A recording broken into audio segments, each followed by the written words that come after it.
Welcome to the Bible Experience, where we explore the Bible one chapter at a time. Today we'll be diving into the Old Testament, Exodus 3, the burning bush. Join us as we delve into the stories, teachings, and wisdom within these ancient texts. Let's begin. Now Moses was keeping the flock of his father-in-law, Jethro, the priest of Midian, and he led his flock to the west side of the wilderness and came to Horeb, the mountain of God. And the angel of the Lord appeared to him in a flame of fire out of the midst of a bush. He looked, and behold, the bush was burning, yet it was not consumed. And Moses said, I will turn aside to see this great sight, why the bush is not burned. When the Lord saw that he turned aside to see, God called to him out of the bush, Moses, Moses. And he said, Here I am. Then he said, Do not come near.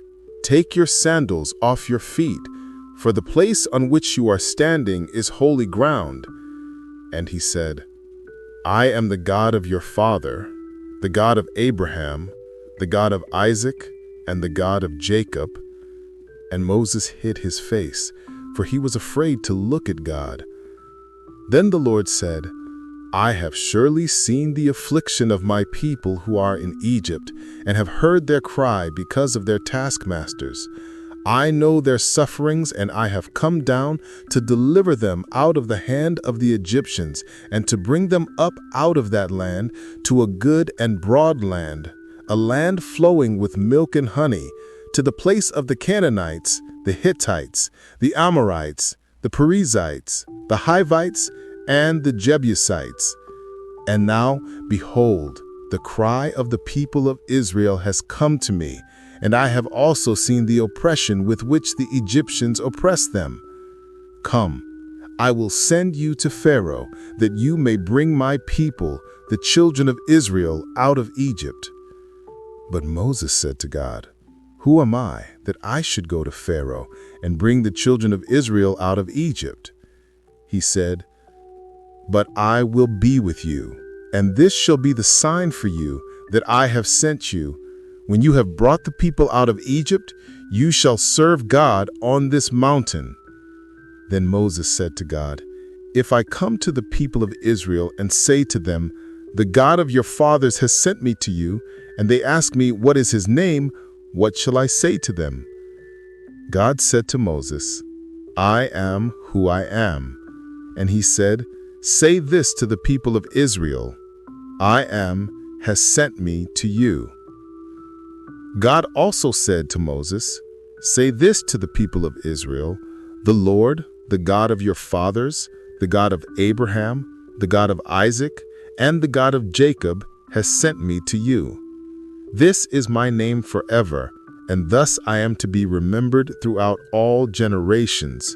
Go and gather the elders of Israel together and say to them, The Lord, the God of your fathers, the God of Abraham, of Isaac, and of Jacob, has appeared to me, saying, I have observed you and what has been done to you in Egypt, and I promise that I will bring you up out of the affliction of Egypt to the land of the Canaanites, the Hittites, the Amorites, the Perizzites, the Hivites, and the Jebusites, a land flowing with milk and honey.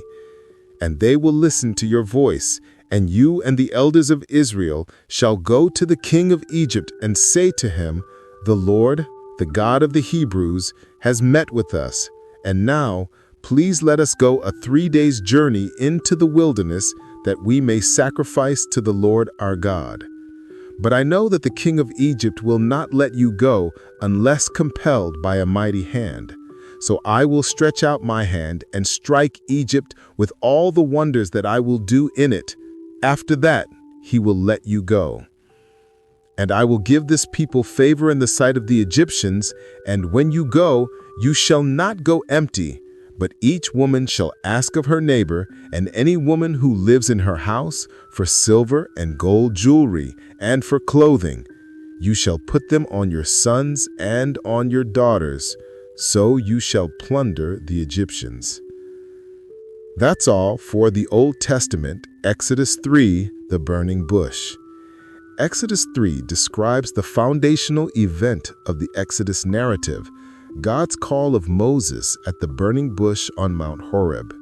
God identifies himself as the God of the Patriarchs, declares that he has seen the suffering of the Israelites, and commissions Moses to go to Pharaoh to lead his people out of Egypt to the promised land flowing with milk and honey. When Moses asks for his name, God reveals it as I am who I am, or I am, and instructs Moses to use the covenant name, the Lord, Yahweh. God also reveals that Pharaoh will refuse their initial request for a 3-day journey to sacrifice, setting the stage for the plagues and the eventual miraculous liberation of Israel. Thank you for joining us. May God bless you, and we hope you'll join us next time as we continue our journey